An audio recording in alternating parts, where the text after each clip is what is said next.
Hello बच्चा party, कैसे हैं आप सब लोग। तो आज हम अपना करंट इलेक्ट्रिसिटी का न्यूमेरिकल्स स्टार्ट करने वाले हैं। और सबसे पहले हम लोग देखेंगे कि उसके फॉर्मूलाज कौन कौन से इंपॉर्टेंट है। फिर उसके बाद में न्यूमेरिकल्स उठा लेंगे इजी वाले। फिर बाद में हम लोग सेशन 2 में कुछ अच्छे वाले न्यूमेरिकल्स सॉल्व करेंगे। अच्छे का मतलब थोड़ा ट्रिकी क्वेश्चंस, थोड़ा हार्ड वाले क्वेश्चंस, ठीक है। तो सबसे पहले हम लोग पहले क्या करेंगे, इंपॉर्टेंस फार्मूला नोट डाउन करेंगे। इंपॉर्टेंस फार्मूला में हर एक चीज़ का मतलब जानेंगे कि एल का मतलब क्या, ए का मतलब क्या, ई का मतलब क्या, वी का मतलब क्या, आर का मतलब क्या, ठीक है। जो भी है सब कुछ हम लोग डिस्कस करेंगे इन डिटेल में। ओके, तो पहले देख लो, फार्मूला नोट डाउन कर लो, याद कर लो, फिर उसके बाद में सम सॉल्व करो। इजीली आपको समझ जाएगा।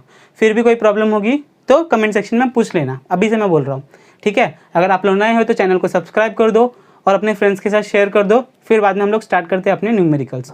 चलो स्टार्ट करें न्यूमेरिकल्स। चलो तो पहले फार्मूलाज आ जाएंगे। पहले इंपॉर्टेंट फार्मूला नोट डाउन कर लो। चलो स्टार्ट करो, बुक विक निकाल लो, पेन पेंसिल, बिना बुक पेंसिल के मत देखा करो। चलो स्टार्ट करते हैं। चलिए स्टार्ट करते हैं हम हमारे करंट इलेक्ट्रिसिटी के न्यूमेरिकल से। तो सबसे पहले न्यूमेरिकल स्टार्ट करने से पहले हम सबको पता है कि क्या इंपॉर्टेंट है। न्यूमेरिकल सॉल्व करना है तो हमें फार्मूलाज पता होना चाहिए, ठीक है। पूरे चैप्टर में जितने भी फार्मूलाज है वो हमें बाय हार्ट होने चाहिए, या फिर आपको एक एक मतलब समझ में आना चाहिए क्या क्या फार्मूला हम लोग ने अभी तक किया है, ठीक है। तो सबसे पहले हम लोग फार्मूला रिवाइज करते हैं। Important formulas from current electricity chapters हैं। इंपॉर्टेंट फार्मूला है, ठीक है, किसके, करंट इलेक्ट्रिसिटी के, ठीक है। चलो स्टार्ट करते हैं फटाफट। सबको पता है रेजिस्टेंस ऑफ वायर कैसे निकाला जाता है। R is equals to rho L by A. Rho का मतलब क्या है, स्पेसिफिक रेजिस्टेंस, एल मतलब लेंथ ऑफ द कंडक्टर और वायर, ए मतलब cross section area of the wire, ठीक है। थोड़ा फटाफट करते हैं, 5 मिनट में फॉर्मूलाज देख के फिर हम लोग न्यूमेरिकल्स स्टार्ट करेंगे। ओके, तो सबसे पहला टॉपिक हम लोग ने क्या देखा था, किरचॉफ्स करंट लॉ। इसमें कितने लॉज होते हैं, इसमें 2 लॉज होते हैं, ठीक है। फर्स्ट लॉ को बोला जाता है करंट लॉ, जिसको शॉर्ट फॉर्म में हम लोग बोलते हैं KCL, which stands for Kirchhoff's current law. Kirchhoff's current law क्या बोलता है, summation of all the current is equals to 0। तो मैंने आपको इसको कैसे याद करने के लिए बताया था, incoming currents is equals to outgoing currents, ठीक है। यही मैंने बताया था आपको, ठीक है। अगर आपने नहीं देखा है वीडियोस तो वीडियोस देख लो, करंट इलेक्ट्रिसिटी के प्लेलिस्ट बना है, आप लोग उधर पे देख सकते हो, ठीक है। सेकेंड लॉ कौन सा है, इसको हम लोग सेकेंड लॉ भी बोलते हैं, इसका नाम क्या है KVL, और इसका फुल फॉर्म क्या है, किरचॉफ्स वोल्टेज लॉ। आपको ऐसा भी दिखेगा, करंट लॉ बताओ, करंट रूल बताओ, वोल्टेज रूल बताओ, ठीक है, ऐसा भी आपको बोला जा सकता है। अभी वोल्टेज लॉ में क्या था, submission of all the voltages, ठीक है, जितने भी हमारे EMF सेल्स लगे होंगे उसका, plus submission of all the IR drops. IR drops मतलब जो भी हमारे वोल्टेज अक्रॉस, जो भी हमारे रेजिस्टेंस के अक्रॉस में ड्रॉप होगा उसको हम लोग आयर ड्रॉप बोलते हैं, ठीक है, इज इक्वल्स टू 0। तो ये भी हम लोग ने देखा था। फिर हम लोग ने क्या किया था, इक्वेशन बनाते हैं तो आयर को एक साइड कर देते हैं और ई को एक साइड कर देते हैं, submission of all the voltages को, तो हमारे पास एक इक्वेशन बन जाता है, ठीक है। अभी इन दोनों को यूज़ करके हम लोग इक्वेशंस बनाएंगे और सॉल्व करेंगे हमारा न्यूमेरिकल्स, ठीक है। आपको कोई भी एक यूज़ नहीं करना है, ठीक है, हमें दोनों का एप्लीकेशन है, तो आपको ये दोनों बहुत अच्छी तरह से आना चाहिए, ठीक है। दोनों इंपॉर्टेंट है। इसमें खाली आपको 2 रूल्स और है, ठीक है। इसमें क्या है, KVL में 2 चीज़ें और आपको पता होनी चाहिए कि सेल जब कनेक्टेड होगा तो पॉजिटिव से नेगेटिव जो हमारा लूप जाएगा, करंट जाएगा, तो उसका पोटेंशियल कैसे लेना है, पॉजिटिव लेना है कि नेगेटिव लेना है। ये सब पॉइंट्स आपके टेक्स्ट बुक में है।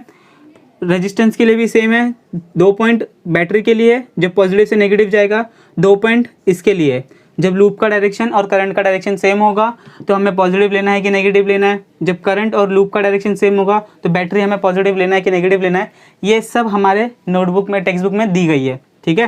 तो ये अच्छे से आप लोग वीडियो देख लो तो वीडियो में भी समझ में आ जाएगा, तो आपको अच्छे से KVL और KCL समझ में आ जाएगा, ठीक है। चलो आगे जाते हैं। आगे देखो क्या आ गया हमारे पास, और एक topic, voltage across an external resistance, ठीक है। अभी मुझे एक कोई भी रेजिस्टेंस है उसके अक्रॉस में मुझे क्या फाइंड आउट करने बोला गया है, मुझे फाइंड आउट करने बोला गया है कि फाइंड आउट द वोल्टेज, ठीक है। तो देखो ये कैसा क्वेश्चन है, ये है हमारे पास रेजिस्टेंस, ये है हमारे पास वोल्टेज सोर्स, ठीक है। अभी मुझे बोला गया कि इस रेजिस्टेंस के अक्रॉस में कितना वोल्टेज है ये फाइंड आउट करो, करेक्ट है। इसको मैंने बोलते हैं ये ई नाम का मेरे पास पोटेंशियल है, EMF सोर्स है, ठीक है। ये मेरे पास रेजिस्टेंस R है, ये इसके पास इंटरनल रेजिस्टेंस स्मॉल r है, ओके। तो इसके लिए मेरे पास डायरेक्ट फार्मूला क्या जाता है, ये देखो ये वाला डायरेक्ट फार्मूला हम लोग ने डिराइव भी किया है और आपको याद भी होना चाहिए, ठीक है। यहाँ पर कैपिटल R ये एक्सटर्नल रेजिस्टेंस है, स्मॉल r ये इंटरनल रेजिस्टेंस है, और ये E EMF सोर्स है, करेक्ट है, समझ में आ गया, ओके। फोर्थ फार्मूला किसके ऊपर बेस्ड है, व्हीटस्टोन ब्रिज के ऊपर बेस्ड है, ओके। तो आपको सबसे इंपॉर्टेंट KCL KVL लगाने आना चाहिए, ठीक है। फिर उसके बाद में आपको Wheatstone bridge meter, bridge potentiometer ये सब भी आने लगेगा, ठीक है। तो देखो बैलेंस कंडीशन है, हम लोग सिर्फ बैलेंस कंडीशन पढ़ने वाले हैं हमारे 12th में। कि balance condition of western bridge क्या होती है। तो सबसे पहले मैं इन शॉर्ट में बता देता हूँ कि बैलेंस कंडीशन कैसे अचीव की जाती है। कभी अचीव की जाती है जब हमारे गैल्वेनोमीटर में से करंट की वैल्यू कितनी होती है, 0 होती है। इसका मतलब ये ब्रांच में से कोई करंट फ्लो नहीं होगा, तभी हम लोग बोलते हैं कि हमारा क्या कंडीशन है, बैलेंस कंडीशन है। तो बैलेंस कंडीशन के लिए फॉर्मूला क्या जाता है, P upon Q is equals to S upon R. ठीक है, this upon this this this this upon, ये देखो इस साइड वाला अपॉन इज इक्वल्स टू इस साइड वाला अपॉन। ठीक है, आप लोग ऐसा भी याद कर सकते हो। कभी ये सब अपन अप्लाई करेंगे जब हमारी बैलेंस कंडीशन बोली जाएगी क्वेश्चन में। याद रखना, बैलेंस कंडीशन बताई जाएगी तभी हम लोग ये वाला इक्वेशन यूज़ करेंगे। ठीक है, यहाँ पर R1 R2 R3 वैल्यू दी है तो वो भी हम लोग लिख सकते हैं। ठीक है, P1 की जगह पे R1, यहाँ पर R2, यहाँ पर R3, यहाँ पर R4, तो आप लोग ऐसे इक्वेशन बना सकते हो। ठीक है, ये इक्वेशन याद रखना है। उसके बाद में हमारे पास क्या इक्वेशन आ गया है, मीटर ब्रिज का। ओके, तो मीटर ब्रिज सबको याद है, 1 मीटर का हम लोग वायर लेते हैं, उसको मेजर करते हैं। ठीक है, तो इसमें हम लोग का एम क्या होता है कि हम लोग जो एक्सटर्नल रेजिस्टेंस हमको मेजर करना है, ये सब क्यों हम लोग यूज़ करते हैं, वेस्टर्न ब्रिज हम लोग क्यों फाइंड आउट करते हैं, क्यों हम लोग बनाते हैं, ये सब हम लोग लो रेजिस्टेंस की वैल्यू कैलकुलेट करने के लिए बनाते हैं, या फिर एक स्पेसिफिक रेजिस्टेंस की वैल्यू कैलकुलेट करने के लिए हम लोग इतना मगजमारी करते हैं। ठीक है, तो यहाँ पर देखो, यहाँ पर क्या है, अननोन रेजिस्टेंस फाइंड आउट करना है। तो उसको हमारे बुक में डायग्राम में भी आपने देखा होगा, एक साइड में हमारे यहाँ पर अननोन रेजिस्टेंस कनेक्ट होता है, एक साइड में रेजिस्टेंस बॉक्स, और यहाँ पर हमारा वायर कनेक्टेड होता है, और इसके बीच में क्या होता है, एक गैल्वेनोमीटर कनेक्टेड होता है। करेक्ट है, और जॉकी की से हम लोग फाइंड आउट करते हैं कि कहाँ पर हमें नल पॉइंट मिल रहा है। ओके, तो इस फॉर्मूला की मदद से हम लोग वो भी कर सकते हैं। यहाँ पर रेजिस्टेंस बॉक्स का रेजिस्टेंस का हमें पता होगा, हमारे पास जो भी वैल्यू आ जाएगी तो यहाँ पर हम लोग L1 लेंथ और L2 लेंथ फाइंड आउट कर सकते हैं। करेक्ट है, तो इससे हम लोग अननोन रेजिस्टेंस फाइंड आउट कर सकते हैं। सेम फाइंड आउट हमारे बुक में एक येलो बॉक्स में ये भी दिया है, केल्विन मेथड। ठीक है, आप लोग देखो अच्छे से, केल्विन मेथड दिया है। तो केल्विन मेथड में सिर्फ क्या बोला गया है, जो गैल्वेनोमीटर हम लोग यहाँ पर लगाते हैं ना, वो गैल्वेनोमीटर हम इस अननोन की जगह पे कनेक्ट कर देंगे। क्या करेंगे, इस अननोन की जगह पे कनेक्ट कर देंगे और इसका रेजिस्टेंस फाइंड आउट करेंगे। ठीक है, क्या करेंगे, इसकी वैल्यू का रेजिस्टेंस फाइंड आउट करेंगे। ओके, सेम चीज़ है यहाँ पर भी, same formula, unknown find out करना है तो क्या जाएगा, रेजिस्टेंस का बॉक्स का हमें वैल्यू पता ही होगा, और जो लेंथ होगी वो भी हमें पता होगी। इसको हम लोग ने LG बोल दिया, इसको हमने LR बोल दिया। समझ में आ गया, तो ये भी आपका फॉर्मूला याद कर लो फटाफट। पोटेंशियोमीटर, ठीक है, लास्ट आ गया। पोटेंशियोमीटर में हम लोग ने 2 एप्लीकेशन और लास्ट में तीसरा ये नॉर्मल एप्लीकेशन देखे थे। ठीक है, कहाँ कहाँ पे यूज़ होते हैं, कौन कौन से डिवाइसेस होते हैं। तो पोटेंशियोमीटर हमें पता है कि बहुत बड़ा वायर होता है, उसका हम लोग रेजिस्टेंस यूज़ करते हैं। ठीक है, वोल्ट मीटर की जगह पे पोटेंशियोमीटर यूज़ करते हैं। क्यों करते हैं, क्योंकि एक्यूरेट वैल्यू मिले हमें। ठीक है, मैं थोड़ा फास्ट जा रहा हूँ क्योंकि हमें न्यूमेरिकल्स भी करना है। ठीक है, तुमको ये सब पता है, इससे हम लोग क्यू की रिवीजन कर रहे हैं। तो सबसे पहला फॉर्मूला पोटेंशियल ग्रेडियंट का। पोटेंशियल ग्रेडियंट का डेफिनेशन क्या है, potential gradient is defined as potential per unit length of the wire. तो यही मैंने लिख दिया, potential gradient is stands for K stands for potential gradient, V upon L potential across potential per unit length. तो ये हमारे पास formula बन गया। ओके, तो सबसे पहला हम लोग ने एप्लीकेशन देखा था, कंपैरिजन बिटवीन 2 सेल्स। 2 सेल्स का हम लोग कंपैरिजन करते हैं, उसमें हमने 2 मेथड देखे थे, मेथड 1 और मेथड 2। ठीक है, तो ये इंडिविजुअल सेल्स के लिए आ गए थे हमारे पास, आप लोग टेक्स्ट बुक में अच्छे से देख लेना। तो हमारे पास इक्वेशन क्या आ गया था, E1 upon E2 is equals to L1 upon L2। ठीक, सेकेंड मेथड में हमें क्या मिल गया था, ये हमारे पास सम मेथड और डिफरेंस मेथड आ गया था। जब 2 बैटरी सेम कनेक्ट होगी तो सम होगा, जब अलग अलग डायरेक्शन में कनेक्ट होगी तो वो डिफरेंस मेथड था। ठीक है, तो इसमें मेरे फॉर्मूला क्या मिल गया था, E1 upon E2 is equals to L1 plus L2 divide by L1 minus L2। ठीक है, समझ में आ रहा है ये सब। और सेकेंड एप्लीकेशन क्या था उसका, internal resistance of the cell. हम लोग पोटेंशियोमीटर को यूज़ करके इंटरनल रेजिस्टेंस भी फाइंड आउट कर सकते हैं किसी भी सेल का। तो उसके लिए डायरेक्ट फॉर्मूला याद कर लो, इसका एग्जांपल अच्छे से दिया गया है, आप लोग जाके वीडियो देख लो। ठीक है, तो क्या है उसका formula, small r stands for internal resistance of the cell और battery is equals to capital R external resistance लगा होगा, L1 अपन L2 लेंथ हमें पता होगी -1। तो ये हमारा फॉर्मूला है external resistance internal resistance find out करने के लिए। समझ में आ गया। अभी लास्ट टॉपिक बचा है गैल्वेनोमीटर। गैल्वेनोमीटर का हमें ज़्यादा सिर्फ कंस्ट्रक्शन बताया गया। गैल्वेनोमीटर में हमें क्या बोला गया है, galvanometer as an ammeter, galvanometer as an volt meter. तो उसके लिए भी फॉर्मूलाज फटाफट हम लोग देख लेते हैं और हम लोग न्यूमेरिकल स्टार्ट करते हैं। नोट डाउन कर लिया, फटाफट स्क्रीनशॉट ले लो, ले लिया स्क्रीनशॉट, चलो आगे देखते हैं। ये देखो लास्ट के 2 फॉर्मूलाज बचे हैं, किसके ऊपर, वोल्ट मीटर के ऊपर और एम मीटर के ऊपर। ठीक है, तो सबसे पहले एम मीटर का कंस्ट्रक्शन देख लेते हैं। तो हम लोग को गैल्वेनोमीटर बनाना है एज एन एम मीटर ताकि वो करंट मेजर कर सके। फटाफट हम लोग देखते हैं, यहाँ पर किरचॉफ्स करंट लॉ लगा दिया तो हमारे पास यहाँ पर पहला इक्वेशन बन जाता है, सबको आता है, incoming current is equals to outgoing current. Second, हमारे पता है कि ये दोनों पैरेलल में कनेक्टेड है, मतलब potential across G will be equal to potential across S, ये भी सबको पता है।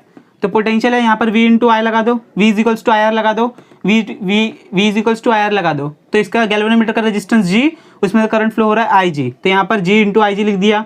VS में से करंट कौन सा फ्लो हो रहा है, IS फ्लो हो रहा है, रेजिस्टेंस क्या है, S है। तो इसके लिए हमारा सेकंड इक्वेशन आ गया। दोनों इक्वेशन को हम लोग सिंप्लीफाई करेंगे तो हमारे पास ये इक्वेशन आ जाएगा थर्ड वाला। ओके, एस को यहाँ पर रखो, इसको यहाँ पर भेज दो, एस के टर्म्स में यहाँ पर एस का टर्म्स बना लो, एस इज इक्वल्स टू, इसको इस यहाँ पर भेज दो आई माइनस आई जी। तो आई एस की जगह पे क्या लिख दोगे, आई माइनस आई जी लिख दोगे, तो आपको ये टर्म भी मिल जाएगा। फोर्थ वाला formula S is equals to G upon N minus one. अभी ये एन किधर से आ गया, ये फ्रैक्शंस ऑफ करंट हमने पढ़ा था, ठीक है। हमने क्या बोला था, पहला केस आ गया था I is equals to n times of I g, ठीक है। तो ये हमने कुछ ऐसा कुछ केस देखा था, उसकी जगह पे हम लोग ने सब्स्टिट्यूट कर दिया था, तो आई जी मर गया था, हमें एन माइनस वन मिल गया था। ओके, सो हमें ये याद रखना है, ठीक है। फर्स्ट केस था ये। फिर उसके बाद हम लोग ने फ्रैक्शंस ऑफ करंट देखा था कि हम अगर दो करंट हमें दिया है, दो करंट्स का हमें फ्रैक्शन निकालना है, तो ये हमारे पास फॉर्मूला आ गया, ठीक है। ये सब हम लोग ने डिस्कस किया डिटेल में। ओके, ये फॉर्मूलाज है, इसका याद रखने हैं, ठीक है। ये पहला दो याद रखोगे तो बाकी के सब आ जाएंगे, ठीक है। ये एमीटर की बात हो गई। सेकंड वोल्टमीटर ऐसा दिखता है, ठीक है। High value of resistance is connected in series, low value of resistance is connected in parallel. Okay, तो यहाँ पर देखो सीरीज में कनेक्ट कर दिया, तो यहाँ से पूरा करंट जा रहा है, तो यहाँ पर आ जाएगा। तो पहला फॉर्मूला मेरा ये बन गया अननोन रेजिस्टेंस फाइंड आउट करने का। अननोन मतलब कि जो सीरीज में हम लोग रेजिस्टेंस कनेक्ट करने वाले उसकी वैल्यू कितनी होगी वो हम लोग फाइंड आउट कर सकते हैं। यहाँ पर ये एस का वैल्यू हमें फाइंड आउट करना पड़ता है, तो ये एस के लिए भी हमारे पास फॉर्मूला आ गया, एक फॉर्मूला दो फॉर्मूला। ओके, फिर यहाँ पर देखो सेम हमारे पास वोल्टेज आ गया, ठीक है, फैक्टर आ गया वोल्टेज का, V upon we ji across में क्या आ गया, फिर से क्या गया, वी के अक्रॉस में करंट फ्लो कर रहा है, तो मतलब ओम्स लॉ लगा दिया, I इंटू आर का मतलब यहाँ पर G रेजिस्टेंस है और IG इसमें से करंट फ्लो हो रहा है IG वाला, ठीक है। तो ये वाला फॉर्मूला भी याद रखो।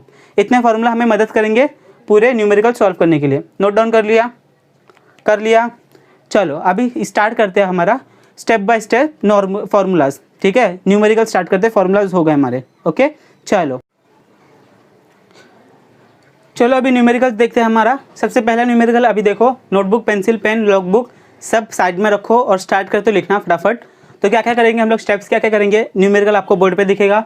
सबसे पहले आप लोग क्या करोगे, जब तक न्यूमेरिकल मैं रीड कर रहा हूँ तब तक आप लोग उसका गिवन डेटा लिख लोगे। गिवन डेटा लिखने के बाद में आप लोग सोचोगे कि कौन सा फॉर्मूला हमें यूज़ करना है, कौन से टॉपिक के ऊपर ये है, करेक्ट है। चलो तो पहला सम देखो आपके बोर्ड पे आएगा। अभी पहला सम देखो क्या बोल रहा है, a voltmeter has a resistance of 100 ohms. What will be its reading when it is connected across a cell of EMF 2 volt and its internal resistance is 20 ohms. Okay, हमको फाइंड आउट क्या करने बोला गया है, reading find out करने बोला गया है, ठीक है। कभी वोल्ट मीटर देखो क्या क्या दे दिया है, फिर हम लोग देखते हैं कि कौन सा फॉर्मूला में यूज़ करना है। ओके, तो देखो सबसे पहला न्यूमेरिकल आपने देख लिया, क्वेश्चन पढ़ लिया, गिवन डेटा लिखो। क्या करोगे, गिवन डेटा लिखोगे। गिवन डेटा में हमको क्या दिया है, रेजिस्टेंस कितना बोल दिया है, 100 ohms। फिर बाद में एक EMF दे दिया, सेल लगा दिया है 2 वोल्ट का, और उसका इंटरनल रेजिस्टेंस कितना दे दिया है, जो कि है 20 ohms, ठीक है। तो हमें फाइंड आउट क्या करना है, to find potential across volt meter. क्या करना है हमें, potential difference across volt meter, ठीक है। मतलब हमें वोल्टेज फाइंड आउट करना है, इन शॉर्ट में हमें V फाइंड आउट करना है, ठीक है। इन शॉर्ट में हमें V फाइंड आउट करना है। अभी हमारे पास कौन कौन से फार्मूलाज है, अभी हमने देखा फार्मूलाज हम लोग कौन कौन से यूज़ कर सकते हैं। हम लोग दो फार्मूलाज, पहला फार्मूला हम लोग यूज़ करेंगे I is equals to E upon R plus R। अभी इसका ये कैसे आ गया, अभी ये देखो यहाँ पर और एक फार्मूला यूज़ करेंगे V is equals to IR, ठीक है। अभी ये वाला फार्मूला देखो, इसके लिए हम लोग डायग्राम बनाने की कोशिश करेंगे। हमारे पास एक रेजिस्टेंस है जिसके अक्रॉस में एक बैटरी लगी है और उसका इंटरनल रेजिस्टेंस कुछ है, ठीक है। यहाँ पर हो गया 2 वोल्ट का, यहाँ हो गया 20 ohms का रेजिस्टेंस, ये हो गया 100 ohms का रेजिस्टेंस। हमें इसके अक्रॉस में वोल्टेज फाइंड आउट करना है और रीडिंग बतानी है कितना आएगा। समझ में आ गया ये क्वेश्चन, ये दो फार्मूलाज हम लोग यूज़ करने वाले हैं। अभी यहाँ पर कैसे आ गया, ओम्स लॉ यूज़ करके हम लोग क्या किए, V is equals to IR आता है, ठीक है। I को एक साइड में रख दिया, V अपॉन R आ गया। V क्या है, पोटेंशियल आ गया, R प्लस R कैसे आ गया, ये दोनों देखो सीरीज में है, तो ये capital R plus small r, तो ये आ गया मेरे पास टोटल R। चलो फाइंड आउट कर सकते हो। सबसे पहले क्या करेंगे हम लोग, फाइंड आउट हम लोग कर देंगे फाइंड आउट। ये हमारा इक्वेशन मिल गया, ये हमारा इक्वेशन मिल गया, ठीक है। ये I के लिए हमें क्या करेंगे, हम लोग पहले I का वैल्यू फाइंड आउट कर लेंगे। तो I के लिए क्या आ जाएगा, 2 अपॉन 100 प्लस 20, तो 2 अपॉन 120। फटाक से इसको सॉल्व करो, 2 1 जा 2 6 जा, ठीक है, 1 अपॉन 60, ये आ गया हमारे पास आंसर, ठीक है। इतना एम्पियर्स का आंसर आ गया। अभी इसी को हम लोग यहाँ पर यूज़ करेंगे। हमें करंट की वैल्यू मिल गई, तो voltage V is equals to I into R. अभी ये R मतलब हमें सिर्फ ये वाला R लेना है। ओके, तो करंट मिल गया हमें। करंट कितना है 1/60 और ये कितना है 100। चलो फटाक से सॉल्व करो। 0 से 0 मर गया, 10/6। क्या बचा हमारे पास 10/6। इसका वैल्यू फाइंड आउट करो, कितना आ जाएगा यहाँ पर 5 2 5 ज़ा 10 2 3 ज़ा 5/3। इसको और सिंप्लीफाई करोगे तो आपको कुछ वैल्यू मिल जाएगा डेसिमल्स में। ठीक है, कुछ वैल्यू मिल जाएगा, पॉइंट में 1 पॉइंट समथिंग मिल जाएगा। कर लो फटाक से कैलकुलेट, और इतना वोल्टेज का रीडिंग हमें दिखेगा, वोल्ट्स। ओके, समझ में आ गया पहला सम, इजी था। कितना आ रहा है 5/3 का रेशियो 1.67। ठीक है, तो आप लोग लिखोगे the reading of the volt meter is 1.67 volt. Okay, कर लिया सॉल्व। 2 मार्क्स का क्वेश्चन था, कर लिया। चलो अभी नेक्स्ट सम देखो, इसके ऊपर ही सेम बेस्ड है, वो करते हैं हम लोग। देखो अभी second question same to same question है, खाली वैल्यूज चेंज कर दिया है। देखो मैं क्या बोल रहा हूँ। A voltmeter has a resistance of 30 ohms.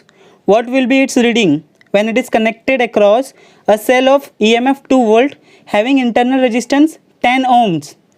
देख लिया, एकदम डिट्टो है, कर लोगे। फटाक से मैं बता दूँ क्या करना है। ठीक है, same to same given data लिख लो। सबसे पहले गिवन डेटा लिखोगे आप, तो गिवन डेटा हमें क्या क्या दे दिया है। गिवन डेटा R की वैल्यू 30, E की वैल्यू 2, R की value 10। Okay, same diagram, resistance लगा दिया, अक्रॉस में वोल्टेज है, एक उसका इंटरनल रेजिस्टेंस है, ये हो गया 2, ये हो गया R का 10 और ये हो गया मेरे पास 30। Voltage across resistance. ओके, ये हमारे पास डायग्राम आ गया। आप लोग अच्छे से बनाओ, टाइम बचाने के लिए मैं थोड़ा सा फास्ट कर रहा हूँ तो मेरा ख़राब आ रहा है। फाइंड आउट क्या करना है, वोल्टेज अक्रॉस। ठीक है, फॉर्मूला कौन कौन से यूज़ करेंगे, V is equals to IR। Second वाला formula I is equals to E upon R plus R। ठीक है, तो पहले I फाइंड आउट कर लेते हैं, E upon R plus R। E का वैल्यू क्या है 2, R का वैल्यू 30 प्लस 4 प्लस 10 40 हो गया, तो 2/40 कितना आ जाएगा 1/20। ओके, अभी इसको मैं V के फॉर्मूला में रख दूँ, 1/20 इंटू 30, तो क्या आ जाएगा 30/20। फटाफट सॉल्व करो, इसको सॉल्व करो। 3/2, 3/2 क्या होता है, जल्दी बताओ 3/2 क्या होता है। हो गया सम सॉल्व, कितना आ जाएगा 1.5 वोल्ट। 1.5 वोल्ट 3/2 कितना आता है 1.5 वोल्ट। ख़त्म हो गया, 1 मिनट भी नहीं लगा सम सॉल्व करने के लिए। कर लो फटाक से, चलो हो गया। वोल्ट मीटर के ऊपर सब सम हो गए। अभी आगे करते हैं हम लोग।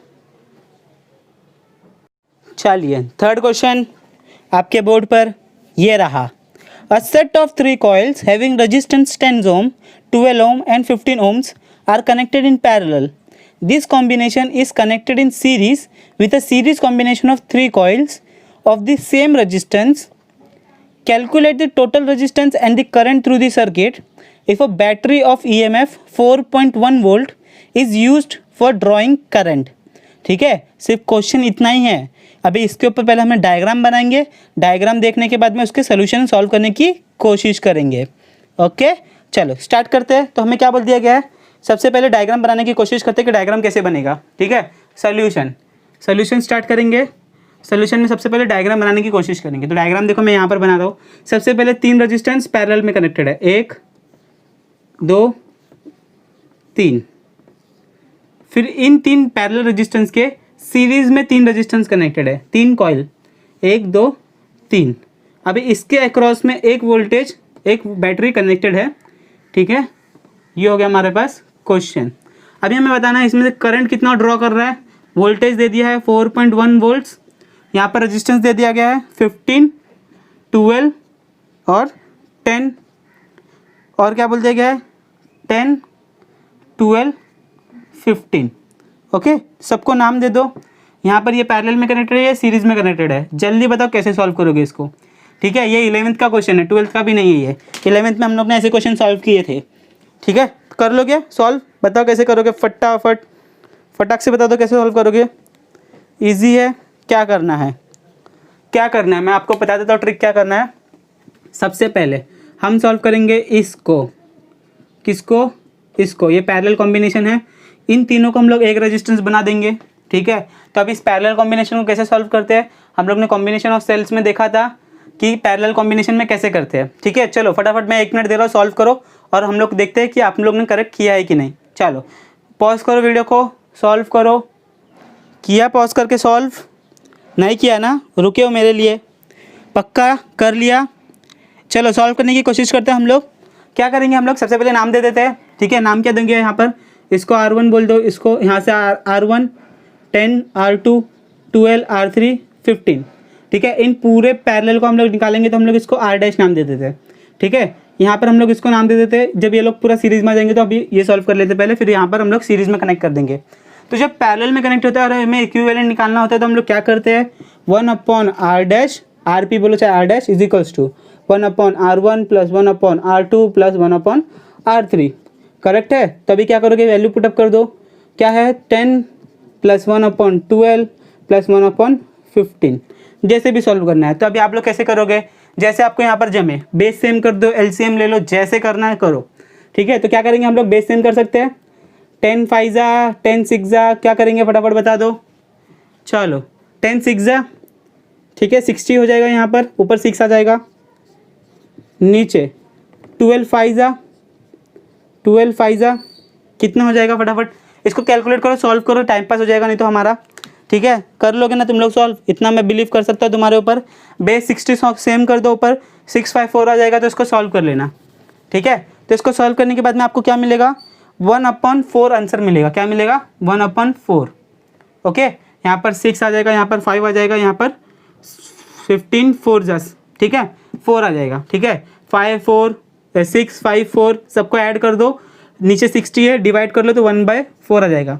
हमें क्या चाहिए, R डैश का वैल्यू चाहिए। ये हमें क्या है, R/1/R है, तो इसको हम लोग क्या करेंगे, ऊपर ले लेंगे। तो ऊपर लोगे तो ये 4 ऊपर आ जाएगा, 4/1 मतलब 4 हो जाता है। ठीक है, तो ये ओम्स में कितना आ गया हमारे पास, 4 ओम्स आ गया। तो ये अभी सर्किट हमें कुछ ऐसा दिखेगा, सर्किट हमें कुछ ऐसा दिखेगा। ये R डैश का वैल्यू जो कि कितना आया, 4 ओम्स आया। फिर इसके सीरीज़ में आगे के रेजिस्टेंस, क्या आ गए, आगे के रेजिस्टेंस, इसको हमने नाम दे दिया R1 R2 R3। ओके, और यहाँ से हमारी बैटरी कनेक्टेड है। समझ में आ गया क्या किया हम लोग ने, इजी कर रहे हैं सम को। ठीक है, सम को क्या कर रहे हैं, इजी करते जा रहे हैं। तब ये सीरीज कनेक्शन है, तो सीरीज में हम लोग क्या करते हैं, RP equivalent resistance is equals to R dash plus R1 plus R2 plus R3। कितना आ जाएगा, 4 प्लस 10 प्लस 12 प्लस 15। जल्दी से मैथ्स लगा लो, यहाँ पर कितना हो जाएगा, 10 25 25 और 12 कितना हो जाएगा, जल्दी जल्दी सॉल्व करो इसको, बताओ कितना आ रहा है, कितना आ जाएगा, 42 41, पक्का 41 आ जाएगा। चलो ठीक है, सबको आ रहा है एडिशन 41 ओम्स, तो हमें ये मिल गया। तो देखो अभी और सर्किट कैसा सिंप्लीफाई हो गया, सर्किट हो गया ये एक रेजिस्टेंस जिसको हम लोग ने सब रेजिस्टेंस को कनेक्ट करके बना दिया, और ये हमारे पास वोल्टेज रेजिस्टेंस कितना मिला हमें, 41 ओम्स। बैटरी कितनी है, 4.1। तो अभी करंट निकाल लोगे, V is equals to IR लगाकर निकाल लोगे, पक्का लगाओ। पॉज करो वीडियो, पॉज करो, I निकालना है। तो क्या करोगे आप लोग, सिंपली यहाँ पर ही मैं कहीं पर बता देता हूँ, यहाँ पर V is equals to I into R। R कौन सा, इक्विवेलेंट पूरा जो हम लोग ने कैलकुलेट किया। I निकालना है तो I is equals to V upon R equivalent. V क्या है, 4.1, R क्या है 41। क्या हो जाएगा आंसर, 4.1 अपन 41 कितना आ जाएगा, जल्दी बताओ कितना आ जाएगा, कितना आएगा करंट। चलो ये कमेंट करके बताओ कितना करंट आ रहा है, वैल्यू करंट का वैल्यू कितना आ रहा है, कितना एम्पियर आ रहा है। ठीक है, सिंपल है, कर लोगे, हो गया सम सॉल्व, कर लिया। चलो फोर्थ सम पे जम मारते हैं हम लोग, अभी फोर्थ सम करते हैं। कर लिया ना, ये कोई प्रॉब्लम तो नहीं आई ना। चलो आगे करते हैं फोर्थ क्वेश्चन हम लोग।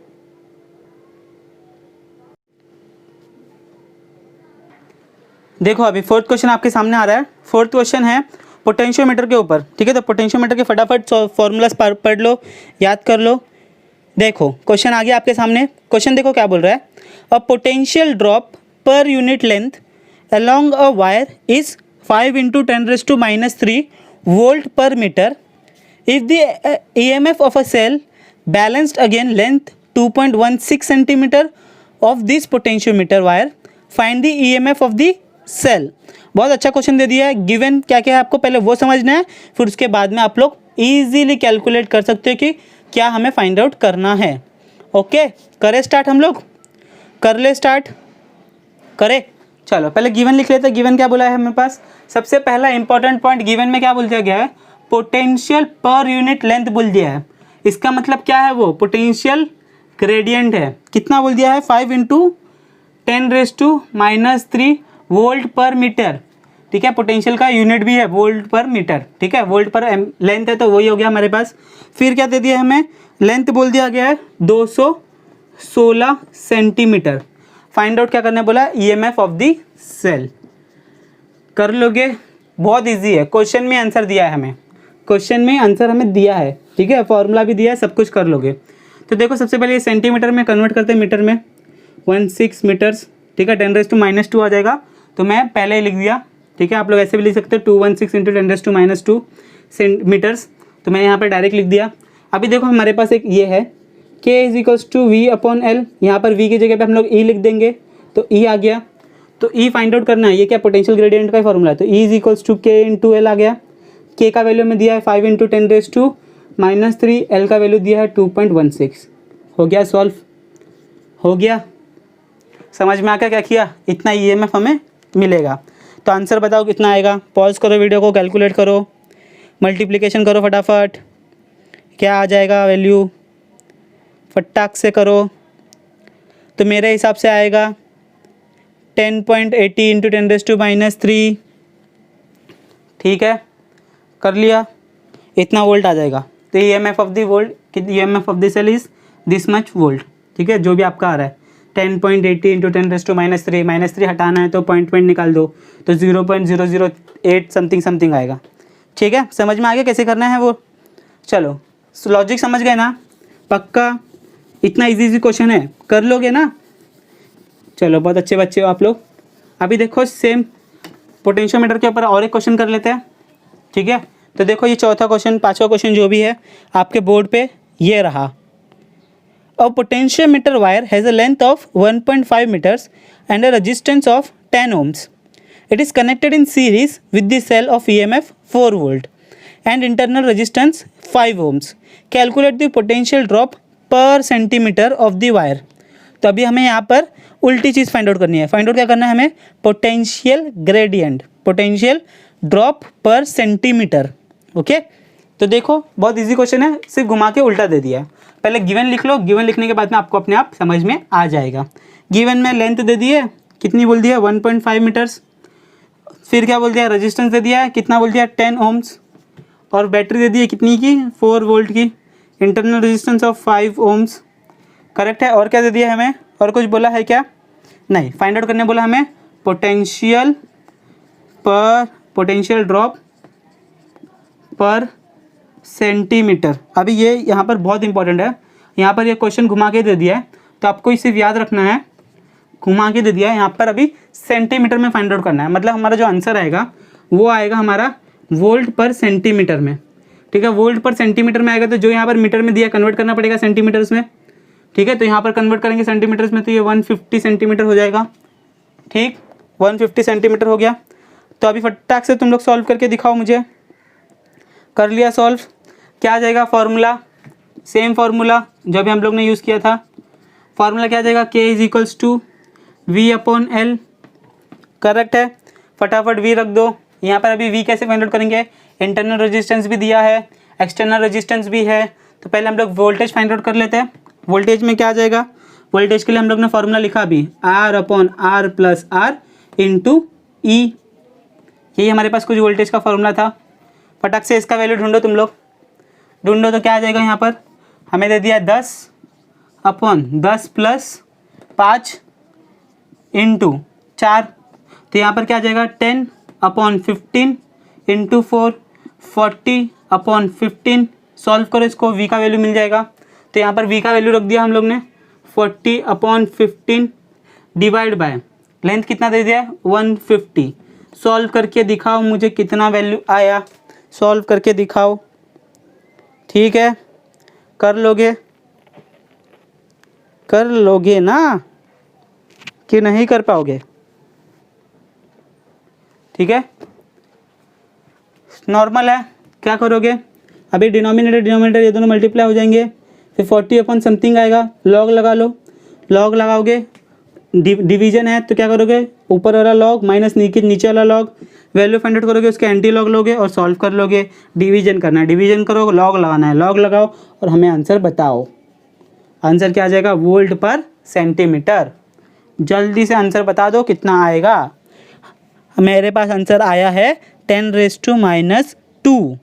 सॉरी, मेरे पास आंसर आया है 0.0178। क्या बोला मैंने, 0.0178 वोल्ट पर सेंटीमीटर। तो you calculate and tell me the answer. कर दोगे, बताओगे आंसर पक्का। चलो, बहुत अच्छा क्वेश्चन था ना, उल्टा सिर्फ हमें बता दिया। चलो एक लास्ट क्वेश्चन करते, इस सेशन को यहीं पर एंड करते, थोड़ा सा बड़ा हो जाएगा नहीं तो, और बाकी क्वेश्चन नेक्स्ट सेशन में कर लेंगे। ठीक है, 2 सेशन में इसके सब न्यूमेरिकल्स खत्म हो जाएंगे। सबको शेयर करो न्यूमेरिकल्स, ठीक है, सबको शेयर करो। यूट्यूब पे इसके न्यूमेरिकल्स नहीं है, ठीक, शेयर करो फटाफट, सबको इसका फ़ायदा उठाने दो और पढ़ाई करने दो। ठीक है, देखो अभी आपके बोर्ड पे और एक क्वेश्चन आ गया, सेम पोटेंशियोमीटर के ऊपर ही है। अ resistance of the potentiometer wire is 8 ohms and its length is 8 meter. A resistance box and a 2-volt battery are connected in series with it. What should be the resistance in the box if it is desired to have potential drop of 1 microvolt per millimeter?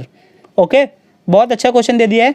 तो इसको हम लोग, थोड़ा tricky question है, थोड़ा सा बड़ा है, देखो कैसे सॉल्व करेंगे इसको। हाँ, अच्छे से देखना कैसे सॉल्व करेंगे। गिवन डेटा लिखते पहले, सबसे पहले गिवन डेटा लिखना चालू करो। ठीक, आर दे दिया हमें 8 ohms का, फिर बाद में लेंथ दे दिया है 8 मीटर का, बैटरी दे दी है 2 वोल्ट की, पोटेंशियल ग्रेडियंट बोल दिया गया है 1 माइक्रोवोल्ट पर मिलीमीटर। इसको कन्वर्ट करना पड़ेगा, तो कन्वर्ट कैसे करेंगे, माइक्रो मतलब 10⁻⁻6, मिलीमीटर को मीटर में कन्वर्ट करना तो 10⁻⁻3। सही है, याद आ रहा है क्या करते हैं हम लोग। तो इसको हम लोग जब सॉल्व करेंगे तो हमें क्या मिल जाएगा, 1 इंटू ये ऊपर गया तो बचा हमारे पास 10⁻³ वोल्ट पर मीटर। समझ में आ गया कैसे हम लोग ने सॉल्व किया, पक्का। फाइंड आउट क्या करना है, एक्सटर्नल रेजिस्टेंस फाइंड आउट करना है, एक्सटर्नल रेजिस्टेंस। यहाँ पर लिख लो अच्छे से, एक्सटर्नल रेजिस्टेंस, सफिक्स में ई डाल दो, एक्सटर्नल रेजिस्टेंस। ओके, तो अभी क्या करोगे बताओ, कौन सा फॉर्मूला लगाओगे, कौन सी दुनिया का सम है, जल्दी क्या करना पड़ेगा, क्या करना पड़ेगा। यहाँ पर हम लोग यूज़ करेंगे पहले पोटेंशियल ग्रेडियंट का फार्मूला, फिर ओम्स लॉ, फिर करंट। मतलब हमने जो भी अभी तीनों फार्मूला यूज़ किए थे वो तीनों हम लोग एक ही में लगा डालेंगे। ठीक है, तो देखो क्या क्या फार्मूला लगाएंगे हम लोग। सबसे पहला फार्मूला आएगा हमारे पास K = V/L। ओके, पहले हमें V ढूंढना पड़ेगा, तो V के लिए V = IR। अभी हमें I पता नहीं है, तो हमें I के लिए क्या फार्मूला यूज़ करना पड़ेगा, I = E/R + R। ठीक है, एक्सटर्नल रेजिस्टेंस, इंटरनल रेजिस्टेंस सब हमें एडिशन करना पड़ेगा। ये चीज़ें हमें दी है, तो ये फार्मूलाज देखो, एक फार्मूला की वजह से दूसरा, दूसरे की वजह से तीसरा आया। पहला फार्मूला वोल्टेज नहीं पता तो वोल्ट के लिए फार्मूला, यहाँ पे करंट नहीं पता तो करंट के लिए फार्मूला। ओके, समझ में आ गया। तो ये 3 फार्मूला हम लोग यूज़ करने वाले हैं। तो चलो यूज़ करते हैं। क्या करेंगे हम लोग, इसको हम लोग इसमें पुट कर देते हैं, इसको हम लोग इसमें पुट कर देते हैं, तो क्या बन जाएगा, V = यहाँ पर E/R + RE, ऊपर यहाँ पर मल्टीप्लिकेशन में R। ओके, अभी आप लोग कैंसिल मत करना, नीचे एडिशन में, ऊपर मल्टीप्लिकेशन में है। अभी इसको आप लोग यहाँ पर रख दो उठा के, यहाँ पर रख दोगे उठा के, तो क्या मिल जाएगा मुझे, E/R + RE × L। समझ में आ गया, उल्टा प्रोसीजर किए हम लोग। पहले इसकी वैल्यू इसमें पुट कर दिए, ये मिला, इसकी वैल्यू हम लोग ने इसमें पुट कर दिया, K का वैल्यू मिल गया। ठीक, तो अभी हमें फाइंड आउट क्या करना है, उसको एक साइड में कर देंगे, बाकी सब कुछ हम लोग एक साइड में कर लेंगे। यहाँ पर सिर्फ फॉर्मूला समझने की कोशिश करना, बाकी सब बहुत इजी है। समझ में आ गया, पहले ये लिखेंगे, ये लिखेंगे, ये लिखेंगे, एक लाइन में ये, फिर उसके लाइन में ये, फिर उसके लाइन में नीचे ये, फिर बाद में ये फार्मूला में ये हम लोग इसमें डाल देंगे, तो चौथा पॉइंट बन गया। चौथे पॉइंट में फिर 5वां पॉइंट ये बन जाएगा। अभी छठा पॉइंट क्या करना है, हमें ये RE फाइंड आउट करना है, एक्सटर्नल रेजिस्टेंस, तो यहाँ पर है, तो इसको हम लोग इस साइड लेके आ जाते हैं। तो देखो क्या आ जाएगा यहाँ पर, R + RE = ER/L K, L × K। तो अभी देखो E की वैल्यू 2 है, R की वैल्यू 8 है, एल की वैल्यू कितनी है सॉरी 8, के की वैल्यू कितनी है 1 इंटू 10⁻³ तो ये 8 कितना आ जाएगा 2 8 जा 16, यहाँ पर 8 इंटू 10⁻³ -3 ऊपर चला गया +3, यहाँ पर 8 1 जा 8 2 जा 2 इंटू 10⁻³ क्या आ गई ये r प्लस आर ई, मुझे आर ई चाहिए तो R E is equals to 2 इंटू 10⁻³ आ जाएगा, सॉरी ये नीचे से ऊपर गया तो +3 बन गया, इन माइनस इधर से इधर पे गया तो माइनस, आर की वैल्यू क्या है 8। तो फटाक से मुझे आंसर बताओ कि कितना आंसर आ रहा है जल्दी से। ये क्या बन जाएगा 2000, 2000 में से 8 निकाल दो, कितना बचेगा 2000 में से 8 निकाल दो 1992 ओम्स। तो जो एक्सटर्नल रेजिस्टेंस हमें कनेक्ट करना है, जो भी हमें करना है वो कितने ओम्स का होना चाहिए 199 ओम्स, 1992 ओम्स। बराबर समझ में आ गया क्या किया, ये लिया ये फार्मूला, यहाँ से मुझे V नहीं पता तो V के लिए मैं ये फार्मूला लगाया, यहाँ से मुझे I नहीं पता तो I के लिए ये फार्मूला लगा दिया, फिर I के यहाँ पर रख दिया, फिर इसको मैंने यहाँ पर रख दिया, ये फार्मूला मिला, इसमें से मैंने इसको यहाँ पर रख दिया, यहाँ पर क्या आ गया, अभी यहाँ पे मैंने इसको सॉल्व कर लिया, फिर बाद में मुझे RE चाहिए तो इसको मैंने यहाँ पर भेज दिया, तो मेरे पास मिल गया फाइनल फार्मूला। समझ में आ गया, ट्रिकी क्वेश्चन पर इजी क्वेश्चन है, समझ लिया पक्का। चलो तो इस वीडियो को यहीं पर एंड करते हैं।